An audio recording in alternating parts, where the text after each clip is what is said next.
Hello friends, welcome to another video. We are growing our account from 1000 rating to 2000 rating or even more. I am National Master Rafael Leite and I'm playing 10-minute games here and explaining move by move. So this is a Philippine opponent, right? This is a player from Philippines, I guess, and let's go for this. So he's fighting for the center. We are also, oh my gosh, he's trying to checkmate me already. So what to do in this such cases? I can play it here, but he's gonna play there, not allowing here. So we are very used to it. So I'm gonna play differently. Something that he's probably not very used to.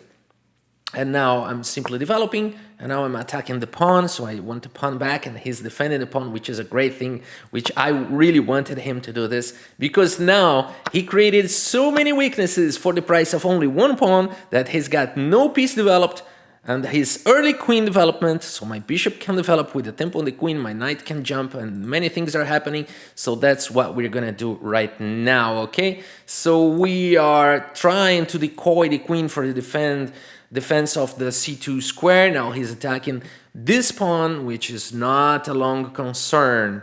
So what to do here? We don't want our pawn back. Definitely we don't want it. But he's got so many problems already in the position. So many problems because he cannot develop the knight, and yeah, he has to be guarding this square now and forever. I can play here, there, and there. Many ways to follow. And this one is pretty annoying for him because then he cannot develop the bishop, and what to do is he cannot play he cannot push the pawn. Of course he can play this, so I'm probably developing my bishop now.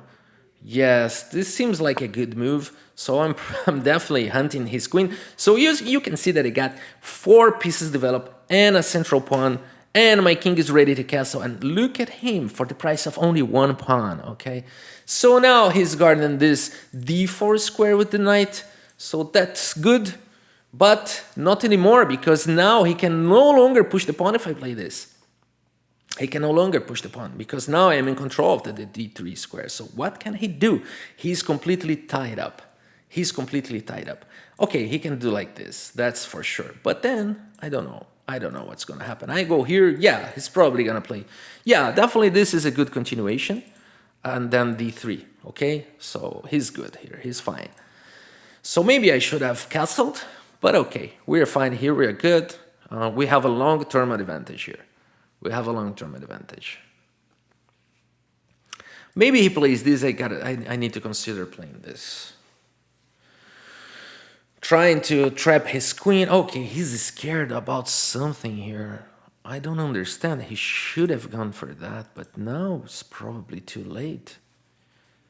Isn't it? Okay, what can I do here? Can I play this already? Oh, he's going there. Okay, just, yeah, let's just continue.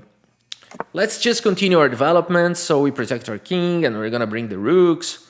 I think we are fine here, not really need to be afraid. Our position is still very, very good. Very, very solid. Now rook e8 is a possibility. Now he's guarding the square, and also he's not allowing me to play, you know, that c2 square is now protected. But he's got many problems at this point. I can even try to play like this. Maybe if I take the queen from here. Wow, maybe this move is annoying for him. What can he do? Queen d2? And now my knight is jumping here and my knight is jumping there with a double attack. I mean, what can he do against this? Right? I don't see how he can defend. Now all my pieces are developed. Now my rooks are ready to come into to play.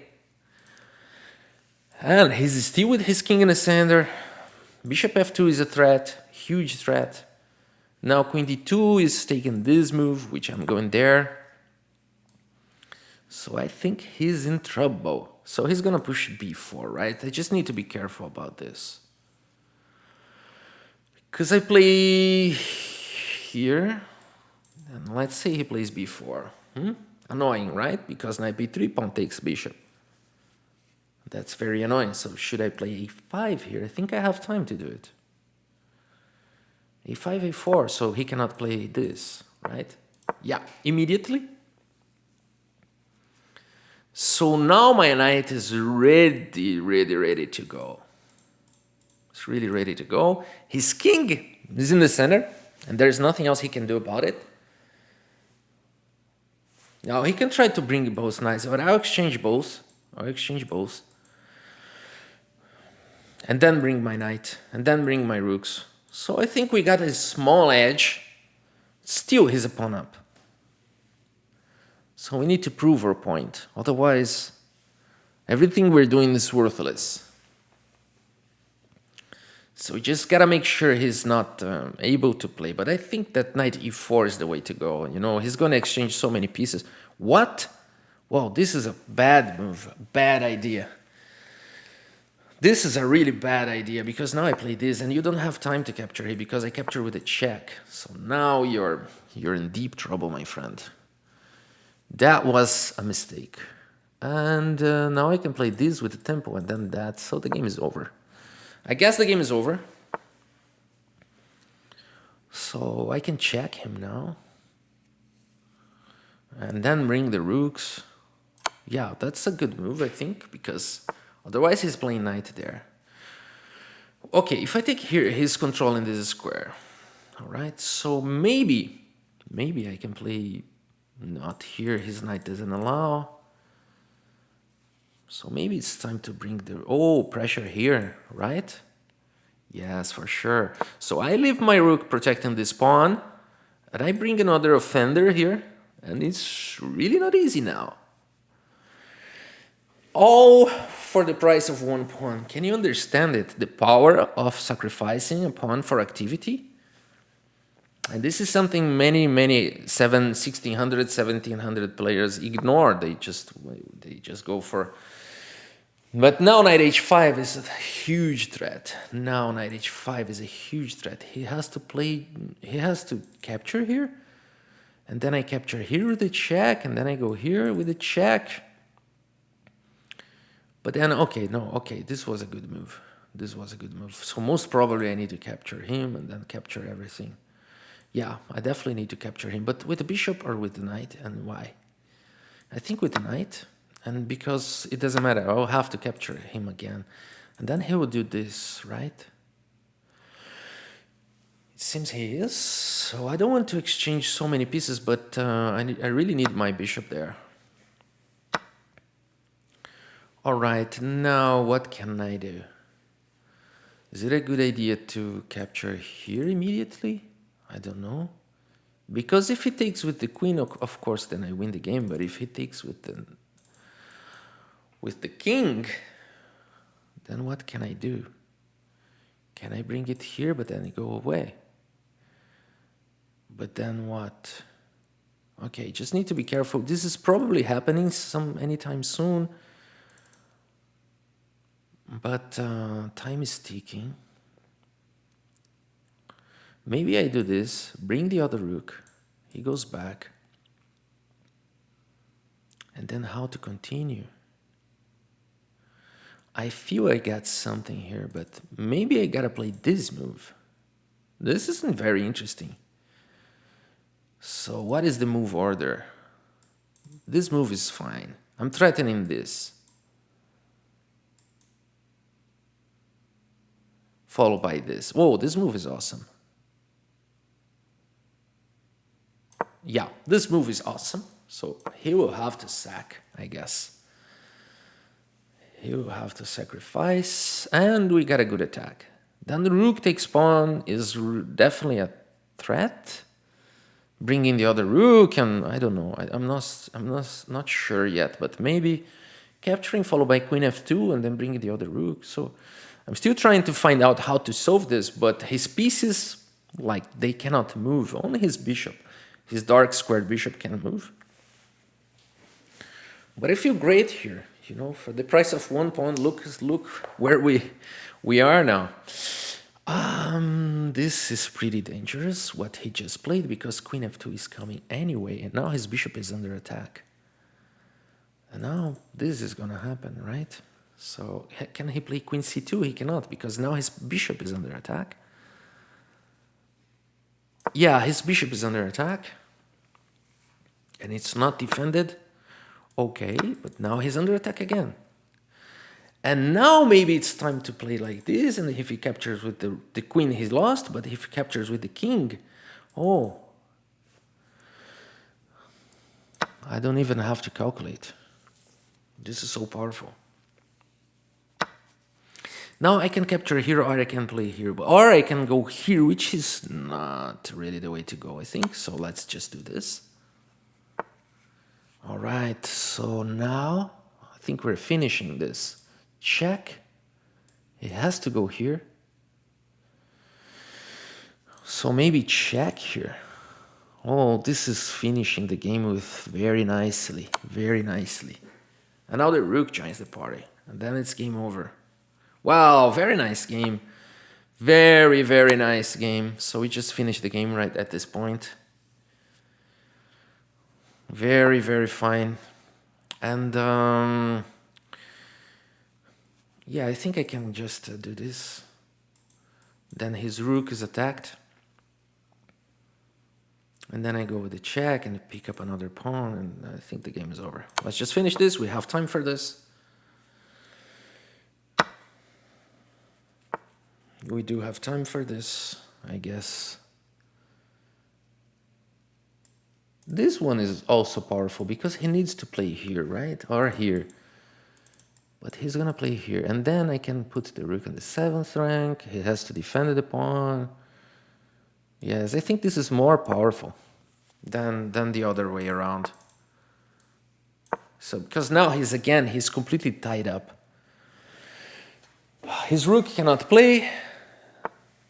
And now this finishes the game. This finishes the game because I'm threatening this, and there's no way he can avoid it. There's no way he can avoid it. Game is over. Beautiful game, I think. It's simply over. He's going to resign at this point. Resignable position. 2 minutes is more than enough to finish the game. More than enough. This pawn just lost. Those 2 pawns are lost. He has to resign. There's no way he can save both pawns. I can even sack the knight and play b5, and those pawns are like...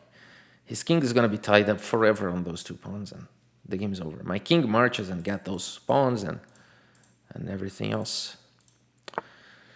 So, okay, let's just go for the pawns.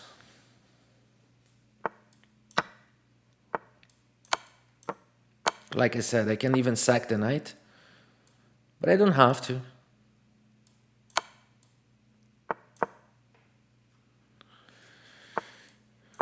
Game is completely over. He's probably resigning right now. Whoa, he's not. Let's grab everything. Those pawns are untouchable.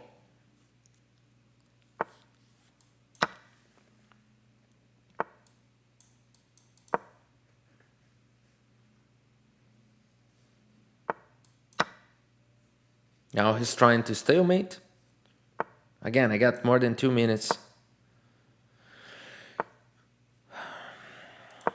Let's just do it.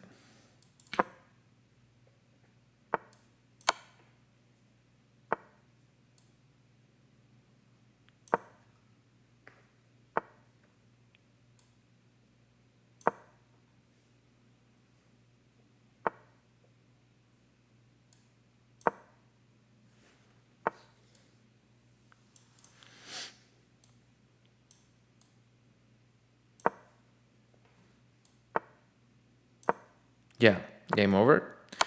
That's it, guys. Very beautiful game, very instructive one. I hope you have enjoyed it. Let's take a quick review here using the engine.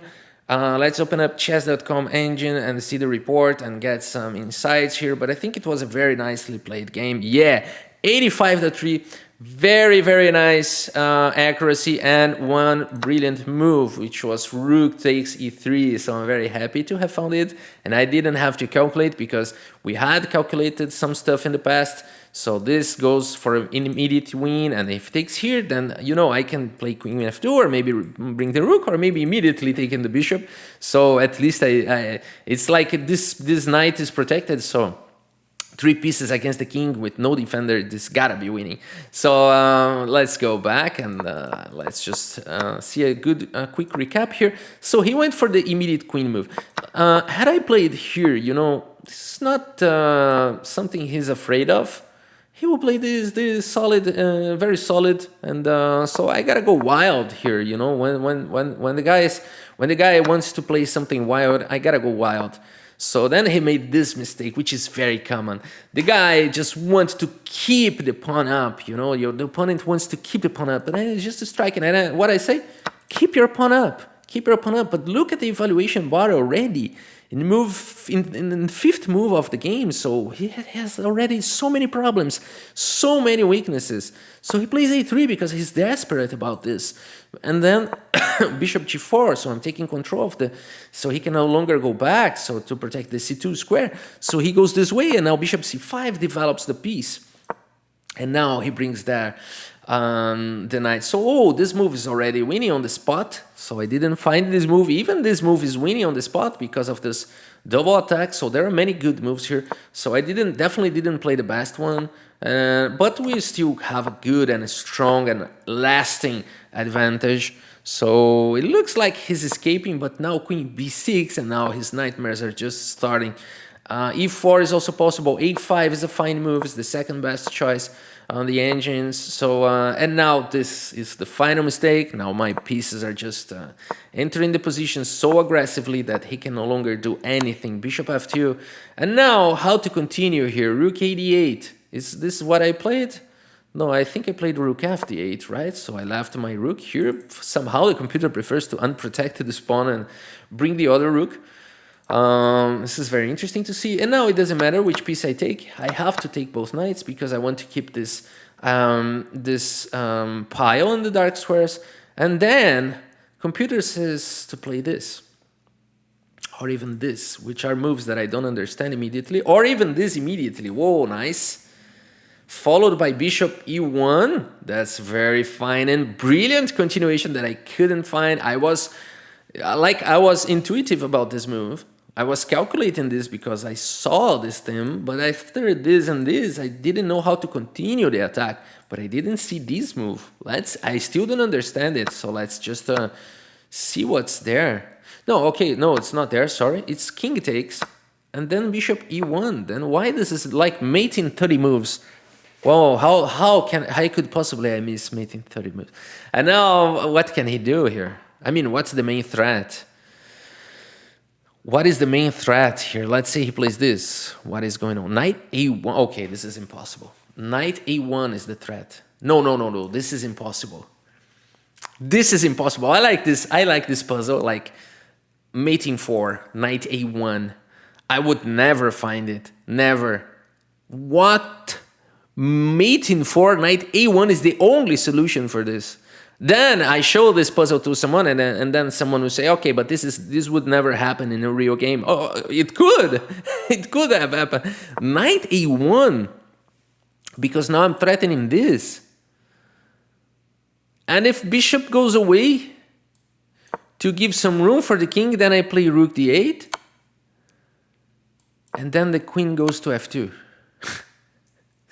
That is impossible. And the queen cannot play queen c2 here, but it's because of rook d8 is immediately checkmate. So no piece can go there. Oh, then I'm threatening there. Oh my gosh. And if here it's gonna be checkmate anyway with queen f2. Oh, that is amazing puzzle. That is an amazing move. And what if like b4, then immediately rook d8 is checkmate because this knight is taken away. This is square. Oh my gosh, this is beautiful. This is beautiful stuff. Of course, I couldn't spot it like this, followed by this, and followed by this. But it would be amazing. And yeah, I hope you understand I didn't find it because this is superhuman. But bishop g1 is already winning. It's not going for the mate in 30 moves, but it's winning. And I'm so happy to have found it. And now queen f2, and yeah, very good continuation here. And now rook takes, so I'm happy. I didn't find it before. I mean, I kind of considered playing this before. Definitely I considered playing this before, but now it was the time to go. You know, he cannot take with the queen. Now rook d8 is, I mean, all those moves that I considered are good. So I'm so happy that I found those three main moves. But they are, of course, they are the three main natural moves, the only moves that make sense here after the sacrifice. And I went for this, which is immediately winning. But I didn't calculate the whole line. But at this point, I could see that the main lines here, this is not the best move. Queen f1 here is the main line, is the mate in 2 actually. I didn't see queen rook c8. But this is winning on the spot as well, right? So I could play queen c5 here and try to checkmate the other way around and do something like this. And then probably, I don't know the continuation. But here for me, just going for the exchanges and going for this winning endgame, for me is enough. And it's not like the machine would have already finished this game a long time ago. But I'm super happy to have found, you know, what matters is to win and not to lose on time. And here I had plenty time, like more than 2 minutes to finish the game. And he tried to stalemate the king, which is very, which is something I respect.